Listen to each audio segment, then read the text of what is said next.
Son mari refuse de manger. Tant que les lumières sont allumées. Partie 2. Ce soir-là, mon mari n'était pas assis à la table du dîner. Quand j'ai rallumé la lumière, la salle à manger était vide. L'assiette avait disparu. Et sur la table, quelque chose rampait. Long, visqueux, comme un ver de terre.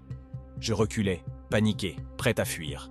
Dans ma peur, je criais « Chérie, où es-tu » À ma grande surprise, il sortit calmement de la cuisine, un sourire aux lèvres. « Tu as l'air effrayé. »« Qu'est-ce qui ne va pas » demanda-t-il en s'approchant. « Ne t'approche pas. Tu me fais peur. Je ne te comprends plus. » Il fronça les sourcils. « Comment ça? Que veux-tu dire? Arrête de faire semblant. » Les lumières étaient éteintes. Tu étais assis là à manger. Mais quand je les ai rallumées, tu avais disparu. Et j'ai vu quelque chose ramper sur la table.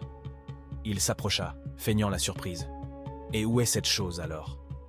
Je me retournai. La table était immaculée. Rien. Même en regardant en dessous. « Chérie, détends-toi, » dit-il d'une voix douce. Il n'y avait rien. J'ai juste fini de manger et rangé l'assiette. Peut-être que j'ai mangé trop vite.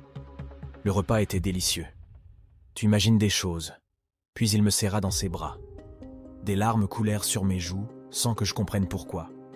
Cette nuit-là, après une courte conversation, il murmura « Viens, il est temps d'aller dormir. »« Va sans moi, » répondis-je, feignant de regarder un film. Il m'embrassa sur le front et partit se coucher. Moi, je restais là, les yeux fixés sur l'écran sans rien voir.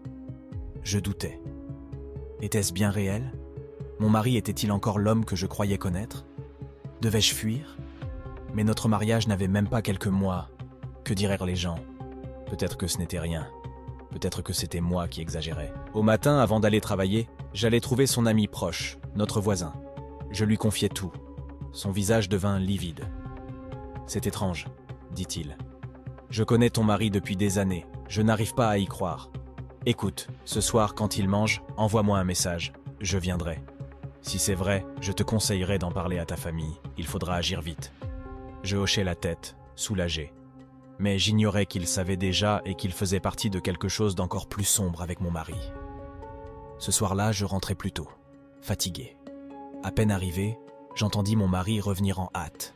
Il avait oublié quelque chose.